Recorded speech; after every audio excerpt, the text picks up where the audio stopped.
Joint venture अक्सर बहुत विवादों का विषय भी रहे हैं। डीएम जो है वो जेवी का एक एक्सटेंडेड वर्जन है। अगर आपको प्रॉफिट शेयरिंग के लिए रिकमेंड करना हो किसी को, जेवी और डीएम, डेवलपर 50% रखता है और लैंड ओनर 50% रखता है। मस्ट हैव क्लॉज क्या होनी चाहिए जिससे कि दोनों पार्टियां, आपको बनाना आता है बट आपके उसमें लैंड नहीं है। इनको बैंक्स या फाइनेंशियल इंस्टीट्यूट फंडिंग देते हैं कि नहीं देते? लीगल डिस्प्यूट नॉर्मली होता है लैंड ओनर की तरफ से। Tell me a story of a successful JV. जय हिंद दोस्तों, शेखर फाइनेंस वाला शो के अंदर एक बार आपका फिर स्वागत है। आपके पास लैंड है बट आपको डेवलपमेंट का आइडिया नहीं है, या आपके पास बिल्डरशिप का एक्सपीरियंस है बट आपके पास पैसे नहीं है लैंड एक्वायर करने के लिए, या आप एक बिल्डर के तौर पे अपना कैरियर शुरू करना चाहते हैं। अगर ये सब सिचुएशंस आप फेस कर रहे हैं तो ये पॉडकास्ट आपके लिए है। इस पॉडकास्ट में हमने इन सभी टॉपिक से रिलेटेड बात की है कि कैसे सब इन प्रॉब्लम को सॉल्व किया जा सकता है जेवी, डीएम या इसी तरह के और मॉडल्स के जरिए। इनकी टैक्स कॉम्प्लिकेशंस क्या हैं, लीगल कॉम्प्लिकेशंस क्या हैं, डूज क्या हैं, डोंट्स क्या हैं, क्या चीजें आपको कब करनी है और कौन सा ड्यू डिलिजेंस कैसे करना है। आज के हमारे जो गेस्ट हैं, he is a leading expert in this, mister Vijay Agarwal from Pune. तो ये पॉडकास्ट आप एंड तक जरूर देखिएगा। इसमें आपको लास्ट में कुछ ऐसे वैल्यूएबल इनसाइट टिप्स मिलेंगे जो आपको हेल्प कर सकते हैं करोड़ों रुपए बचाने में और कमाने में। और मैं उन सभी का धन्यवाद करना चाहूंगा जिन्होंने इस पॉडकास्ट के ऊपर अब तक हमको लाइक, शेयर और सब्सक्राइब करके सपोर्ट किया है। और उन सब से निवेदन करूंगा जिनने अभी तक ये नहीं किया है कि प्लीज आप ये जरूर करें, बिकॉज इससे हमको बड़ी हेल्प होती है बेहतर गेस्ट को शो के ऊपर लाने में, जिससे हम आपके लिए बेहतर कॉन्टेंट बना पाते हैं। तो चलिए दोस्तों, शो को शुरू करते हैं। जय हिंद। तो विजय सर, फिर से स्वागत है आपका शेखर फाइनेंस वाला शो के अंदर जी। तो आज एक नए एपिसोड में हम लोग बात करेंगे नई चीज़ों पे, बिकॉज पहले जो हमने 2 पॉडकास्ट शूट किए उनका रिस्पांस बहुत अच्छा आया, धन्यवाद। और जो हमने सेकंड पॉडकास्ट शूट किया था उसमें 2 टर्म आपने यूज़ किए थे, जॉइंट वेंचर एंड डीएम, है ना, डेवलपमेंट मैनेजमेंट जी। तो उनको लेके स्पेसिफिक क्वेश्चंस आए मेरे पास। ओके। तो मैंने कहा यार इनके बारे में सर से मुलाकात हो रही है, वापस एक बार बात कर ही लिया, क्योंकि बहुत सारे लोगों को और भी इन्फॉर्मेशन लग रही होगी। तो हम लोग शुरू करते हैं क्विकली। जी बताएं। Come to the conversation, that is joint venture, what is JV? तो शेखर जी, हमने जैसे लास्ट टाइम बात किया था, जब हम लैंड एक्विजिशन करते हैं, अभी डेवलपर ने लैंड एक्विजिशन तो कर लिया, ठीक है। मोस्ट ऑफ द टाइम जब बड़ा डेवलपर है खुद अपने जो प्रोजेक्ट को डेवलप करता है, ठीक है, जिसको हम प्रॉपर डेवलपर बोलते हैं, ठीक है। बहुत सारे ऐसे लोग रहते हैं जिनके पास में लैंड है, ठीक है, और उनको बेचना नहीं होता है। ठीक है। अब बेचना तो क्या करें, उनको डेवलप तो करना है। तो यहाँ पे जेवी का एक रोल आता है, जहाँ पे जो डेवलपर जो प्राइस या जो पैसा नहीं खर्च करना चाहता है पूरे लैंड का, वही डेवलपर जो है वो कुछ प्लॉट्स को खरीदता है आउटरेट में, और कुछ वो प्लॉट्स को करता है जॉइंट वेंचर में। तो जॉइंट वेंचर का बेसिक एक सिंपल फंडा होता है, एक के पास में लैंड है और एक के पास में फाइनेंस है, उसके पास में टेक्नोलॉजी है, उसके पास में पूरी टीम है जो लीगल पूरा क्लियर कर सके, उसका ड्यू डिलिजेंस करके उसका रेरा लेके आ सके, उसके बाद उसको प्रॉपर कंस्ट्रक्शन करके उसको बेच सके। तो जो लाइफ साइकिल जो पूरा प्रोजेक्ट का है अपार्ट फ्रॉम लैंड, वो सब उसके पास में हो। तो दोनों का जॉइंट जब मिलन होता है, मर्जर होता है, उसका हम बोलते हैं जॉइंट वेंचर। मतलब इट इज जस्ट लाइक कि पार्टनरशिप है एक तरह से। Okay okay. तो एक क्वेश्चन और है सर यहाँ पर कि जॉइंट वेंचर अक्सर बहुत विवादों का विषय भी रहे हैं। बिल्कुल। और जहाँ तक मैं जानता हूँ कि जितने बड़े वेल्थ क्रिएटर्स हैं वो जॉइंट वेंचर के ही थ्रू हुए हैं, राइट, है ना। तो पहली चीज़ की बात करें, ये विवादों का इतना विषय क्यों रहते हैं जेवीज अक्सर? देखिए, विवादों का विषय जहाँ तक समझ में, जितना हमारा एक्सपीरियंस है, जितना हमने देखा मार्केट में, वो इसलिए कि स्टार्टिंग में जब टर्म्स एंड कंडीशन क्लियर नहीं करते हैं और वहाँ पे जब ग्रे एरिया रहता है ना, तो विवादों का विषय होता है पहला। दूसरा, किसी ना किसी का ग्रीड आ जाता है उसमें। कई बार होता है कि जब हमने जॉइंट वेंचर किया था उस सिचुएशन अलग थी, गवर्नमेंट के रूल्स अलग थे। अभी से पुणे में 3-4 साल पहले अगर देखेंगे तो नया यूडीसीपी आ रहा है, ये गवर्नमेंट का एक नया जी आ रहा है, जहाँ पे गवर्नमेंट ने अचानक से एफएसआई बढ़ा दिया है। ओके। अभी कुछ लोग होते हैं जो रेवेन्यू शेयरिंग में जाते हैं, उनको तो कोई तकलीफ नहीं, बट कुछ लोग होते हैं जो पहले से ही अपना स्टॉक कर लेते हैं कि भाई 40% से इतना स्टॉक तुम्हारा, इतना स्टॉक मेरा। अब डेवलपर बोलता है आपका स्टॉक हो गया, अब मैं आपको एक्स्ट्रा नहीं देने वाला, क्योंकि जो एक्स्ट्रा मुझे मिल रहा है उसका मुझे एक्स्ट्रा पैसा लगेगा बनाने के लिए भी, उसमें नया सैंक्शन लेना पड़ेगा, वो सब खर्चा करना पड़ेगा। तो वहाँ पे विवाद चल होता है। लैंडर बोलता है भाई ठीक है, पर मेरे लैंड पे बना रहे हो, एक्स्ट्रा जो था वो पैसा मुझे उसका शेयरिंग मिलना चाहिए। तो यहाँ पे वाद विवाद चालू हो जाता है। और वही अगर हमने देखा जाए कि हमने पहले से अगर चीज़ों को क्लैरिटी रखी है, जहाँ पे हमने ये टर्म्स डाला है कि भाई आज के अब से अगर कुछ चेंजेस हुए, then we will sit mutually and we will again renegotiate the terms and condition, तो शायद से ये चीज़ें ना हो।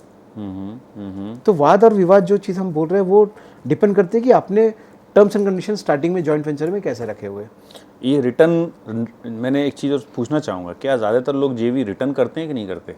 सर 100% जो भी जेवी होता है वो रिटर्न एग्रीमेंट होता है, और काफ़ी बड़ा एग्रीमेंट होता है, इसमें दोनों साइड के लॉयर बैठते हैं, हर एक टर्म्स को एग्री करते हैं, एंड देन उसके बाद में एक जॉइंट वेंचर का डॉक्यूमेंट होता है। मेरे ख्याल से अगर मैं गलत हूँ 70-80 पेज का तो मिनिमम डॉक्यूमेंट होता ही है, जिसमें हर एक चीज़ पे किस तरह का जॉइंट वेंचर होगा, क्या क्या रोल्स एंड रिस्पॉन्सिबिलिटीज रहेगी, लैंड ओनर की क्या रोल्स रहेगी, डेवलपर का क्या रोल्स रहेगा, कौन उसको बेचेगा, फाइनेंस कौन खड़ा करेगा, हर एक चीज़ का पूरा डिटेल भी दिया रहता है। इनफैक्ट जॉइंट वेंचर में आजकल तो हम ये बोलते हैं स्पेसिफिकेशन डालो कि आप किस तरह घर बनाने वाले हो।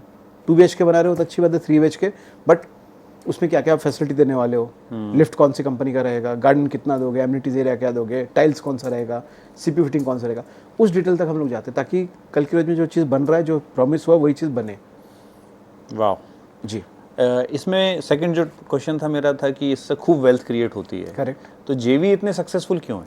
ओके, तो ये सक्सेसफुल इसलिए भी होते हैं कि मेरे पास में लैंड है, पर मुझे बनाना नहीं आता है, आपको बनाना आता है पर आपके उसमें लैंड नहीं है। तो ये दो ऐसा मैरिज है, यहाँ पे 2 लोग जिनको एक के पास में लैंड है और एक को बनाना आता है, एक के पास पूरी टीम है, जब दोनों मिल के आते हैं तो दोनों लैंड में पैसा कमाते हैं, और उसके कारण डेवलपर भी अच्छा पैसा कमाता है, और जो लैंड ओनर है उसका ट्रू पोटेंशियल उससे मैक्सिमाइज करता है। मतलब it's all about collaboration. 100%। I have seen lot of people जिन्होंने जॉइंट वेंचर करके, जिन्हें बाप दादाओं की ज़मीन थी, कुछ लोगों ने इसको बेच दी और आज के डेट में वो वापस से उसी जगह आ गए, और कुछ लोगों ने इसको प्रॉपर बनाते बनाते बनाते आज उसको एक लेवल पे आ गए जहाँ पे वो करोड़ों के चलते प्रॉपर्टी पे उसको खेल रहे हैं। कुछ लोगों ने इसको रेंट आउट किया, कुछ लोगों ने बेचा नहीं। जॉइंट वेंचर का सबसे बड़ा फायदा था आप उसको बेच नहीं रहे हो, आप डेवलपर को बनाओ उसको वापस दे दो, फिर आपके उसमें चॉइस होता है, कुछ चीज़ को आप बेच सकते हो, कुछ चीज़ को रख सकते हो, अपने रिटर्न के अपने उससे रेंटल कर सकते हो। जो हमने पहले बात की थी प्रीलीज प्रॉपर्टी की, प्रीलीज प्रॉपर्टी से वो क्रिएट हो जाता है। आपकी प्रॉपर्टी थी, डेवलपर बना के दे दी, आपने उसको बोला लीज भी कर दिया उससे, अब आपके फिक्स इनकम आ रहा है। तो आपकी खुद की ज़मीन थी, खुद का आपने आज बना लिया उसमें ऑफिस स्पेस, तो आपके 25-30 लाख रुपए का पर महीने का रेंट आ रहा है, और क्या चाहिए आपको। Good good good. तो वेल्थ क्रिएशन वहाँ से होता है, बट अगेन माइंडफुली अगर आप उसको प्रॉपर्ली डिप्लॉय करते हो। रियल एस्टेट में मैंने देखा है लोगों ने पैसा कमाया भी, लोगों ने पैसा गंवाया भी है। आप पैसा नहीं है, आप क्या करते हो उसका, या आप किस तरह से अपने कैश फ्लो को मैनेजमेंट कर रहे हो, पूरे वेल्थ को मैनेज कर रहे हो, उस पर डिपेंड करता है कि आप लॉन्ग टर्म में कहाँ पे जाने वाले हो। Correct correct correct. एक आइडियल प्रॉफिट शेयरिंग रेशो क्या होना चाहिए एक जेवी के अंदर? ओके, सो अगेन डिपेंड करता है कि कहाँ पे क्या है। तो मैं एक सिनेरियो आपको समझाता हूँ, तो सिंपल कर देते हैं, क्योंकि अगर मैं ऐसा आंसर दूंगा तो लोग बोलेंगे कि अरे हर चीज़ को जनरलाइज करते हैं। तो let's talk about a CBD area, वो कहीं भी हो सकता है। ठीक है। तो CBD जो प्राइम एरिया होता है, वहाँ पे जनरली हम लैंड की हम बात करें तो सबसे ज़्यादा डिपॉजिट, जेवी रेशो के 2-3 एस्पेक्ट होते हैं जेवी के। सबसे पहले होता है डिपॉजिट। डिपॉजिट नॉर्मली जो मार्केट वैल्यू लैंड का होता है आज के डेट का, उसका 10 से 15% देखते हैं अगर उसको रेसिडेंशियल आप बना रहे हो। ठीक है। तो लेट से अगर 70-80 करोड़ की ज़मीन थी, तो अगर आपने देखा तो आपको टिपिकली 7 से 10 करोड़ आपको डिपॉजिट मिल जाएगा, जो कि रिफंडेबल होता है। ठीक है। मतलब आपको डिपॉजिट दिया है डेवलपर ने, उसको धीरे धीरे पीरियड ऑफ टाइम डिफाइंड रहता है, उसमें कट जाएगा आपका पैसा, आपको वापस करने की जरूरत नहीं है, वो आपके शेयर से रेवेन्यू से कट जाएगा। तो ये हो गया डिपॉजिट। सेकेंड होता है रेशोज। ओके। तो रेशो भी 2-3 तरह की चीज़ें होती है। बेसिकली जब हम डेवलपमेंट करते हैं तो जनरली 3 तरह के डेवलपमेंट होते हैं। एक कमर्शियल होता है जिसको हम बोलते हैं शॉप्स, एक होता है कमर्शियल ऑफिसेज, और एक होता है रेजिडेंशियल। ओके। तो टिपिकली मैंने देखा है कमर्शियली जो होता है वो 90 से लेके 95% के बीच में होता है, कि जहाँ पे 50-50 का रेशो होता है। डेवलपर 50% रखता है और लैंड ओनर 50% रखता है। ओके। उसके बाद ऑफिस में टिपिकली 42% से लेके 45% तक मिलता है लैंड ओनर को, और बचा हुआ जो मिलता है वो डेवलपर को। और तीसरा आता है रेसिडेंशियल। सो रेसिडेंशियल में टिपिकली अगर अच्छा रेसिडेंशियल जहाँ पे 8 से 10 हज़ार के ऊपर का सेलिंग रेट है, तो वहाँ पे 40% के आसपास तक मिलता है लैंड ओनर को, और बाकी जो बचा रहता है वो मिलता है डेवलपर को। Okay okay. बट इसमें क्या होता है, कंडीशन ये रहता है कि जो लैंड ओनर रहेगा वो TDR, फंजिबल, जो FSI होता है, प्रीमियम्स होता है, वो सब लैंड ओनर के स्कोप में रहता है। ओके। कई डेवलपर हैं जो नए डेवलपर आ रहे हैं, वो बोलता है ठीक है ये भी हम सब ले लेंगे, वो जेवी रेशो को एडजस्ट करते हैं और उस हिसाब से वो भी बर्डन हटा देते हैं। Okay okay okay. तो धीरे धीरे वो भी इवॉल्व होते जा रहा है। ओके। एक जेवी एग्रीमेंट के अंदर मस्ट हैव क्लॉज क्या होनी चाहिए जिससे कि दोनों पार्टियां सेफ रहें? लेकिन सबसे इम्पोर्टेंट चीज़ होता है एग्जिट क्लॉज। ओके। कभी यू नेवर नो, कभी किसी कारण से अगर कुछ डिस्प्यूट होता है तो डिस्प्यूट के समय पे क्या क्या हम एक्शन लेने वाले हैं, और डिस्प्यूट किसके कारण है। एक होता है डिस्प्यूट लीगल के कारण होता है, एक फाइनेंशियल होता है, एक होता है गवर्नमेंट के कुछ चेंजेस हो गए। तो हर एक चीज़ को हम पहले से डिफाइन करके, फाइनेंशियल अगर डिस्प्यूट हो रहा है, फाइनेंशियल के डिले हो रहा है, तो उसके कारण क्या डिस्प्यूट होगा, तो उसके कारण उसे क्या इम्प्लीकेशन होंगे वो हमको डाल देना चाहिए। लीगल डिस्प्यूट हो रहा है कि लीगल डिस्प्यूट नॉर्मली होता है लैंड ओनर की तरफ से, क्योंकि लैंड उसकी है, जॉइंट वेंचर में दिया है, डेवलपर का तो कोई रोल होता नहीं है टाइटल में।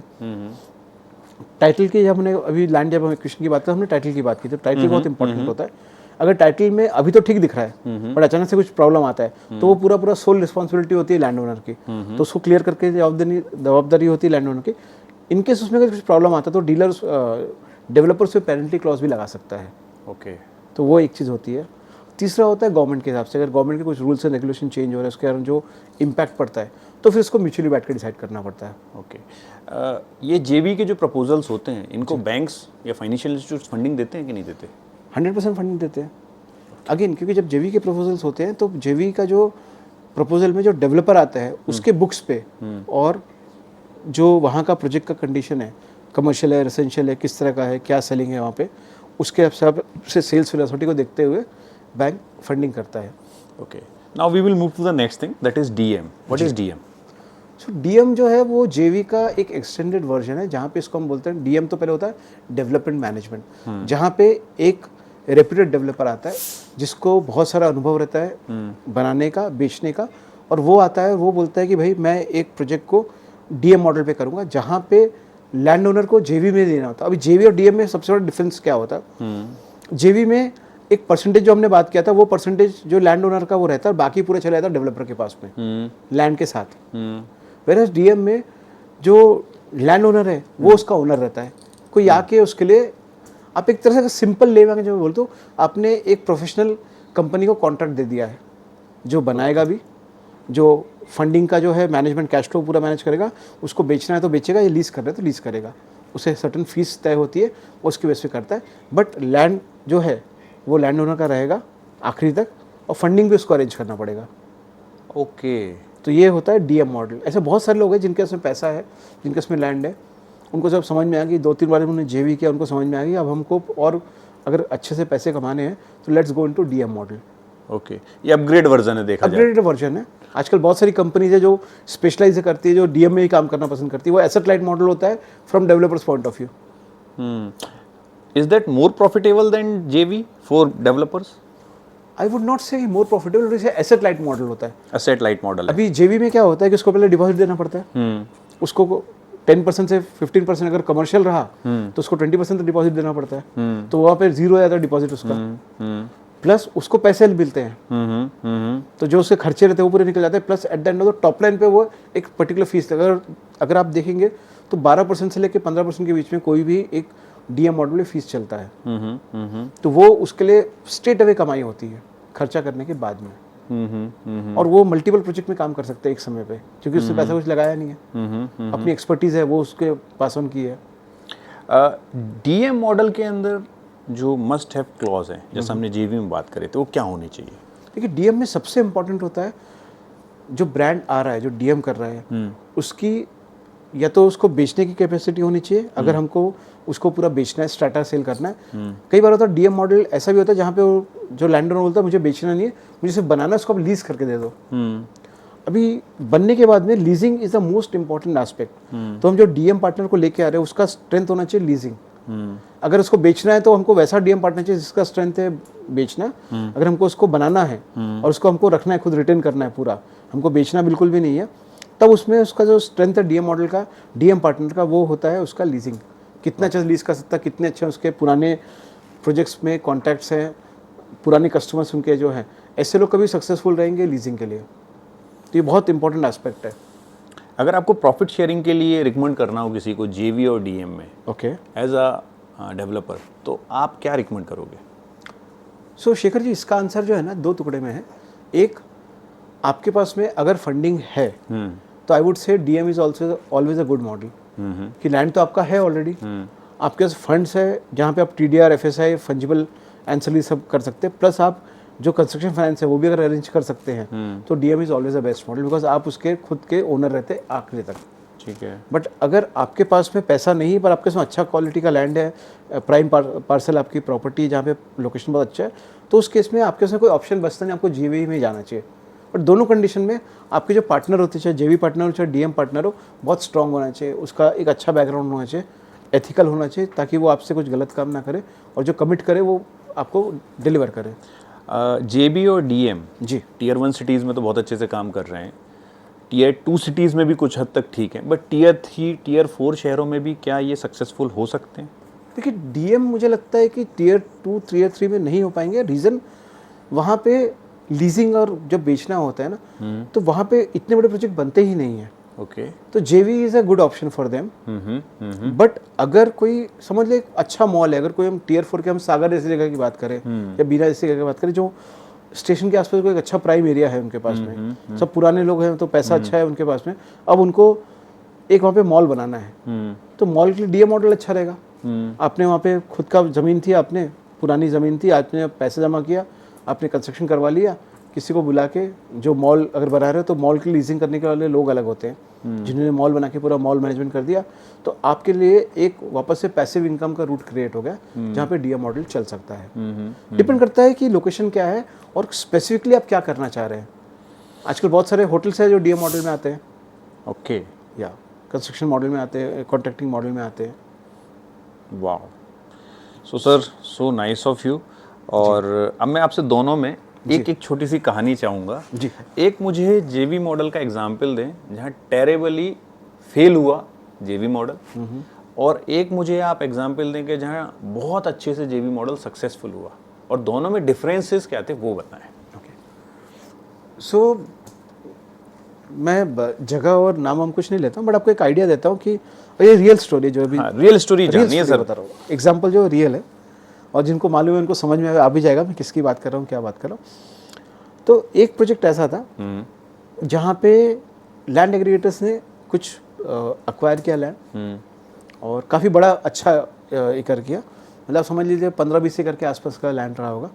प्राइस क्या रही होगी इसकी? और प्राइस उस समय जो मैं बात कर रहा हूँ तो शायद से 70 करोड़ के आसपास का प्राइस था। 70 करोड़ का, ठीक है। तो 3.5 करोड़ के आसपास का एकड़, अगर समझ लो अगर 20 एकड़ रहा होगा तो अपकमिंग एरिया पूना के आसपास का, जहाँ पे लैंड एग्रीगेटर्स ने अक्वायर किया लैंड, और उसको उनको बड़े ब्रांड को देना था JV में।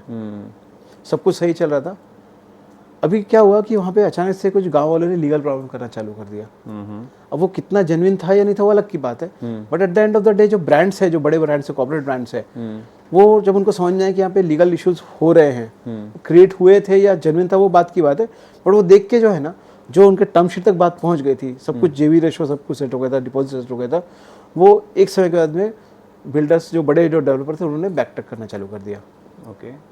उसके बाद हुआ क्या, जब बड़ा कोई जब कहते हैं डेवलपर कोई प्रोजेक्ट से पीछे अपना हाथ खींचता है और वो जब रीजन बताता है, देखिए मार्केट में कुछ बोलता नहीं, बट इनडायरेक्टली लोगों को पता लग जाता है कि क्या प्रॉब्लम आ रहा है। करेक्ट। रियल एस्टेट बहुत छोटा मार्केट है, कोई भी शहर का आप देखेंगे बहुत छोटा सा मार्केट होता है।